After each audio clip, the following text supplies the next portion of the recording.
volta sua bola. Joga pro lado, interagindo com a galera.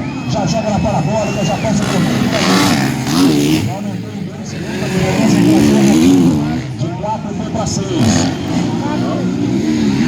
Thiago Vilarinho vai se posicionar. Vilarinho de roupa azul, Eduardo de roupa vermelha, vem pro X aí.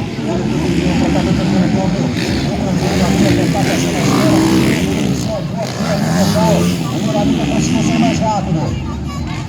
Aí a disputa na sua tela para fazer o jumpzinho. Já faz o que passando para dentro. Essa chegando do Bitman. Curva para a direita nesse instante. Conseguiu estabilizar o posicionamento. Aí o Thiago Vilarinho agora fazendo a janela novamente. Encaixa. Curva para a esquerda nesse instante. Acelerando o Vilarinho na prova. Thiago Vilarinho.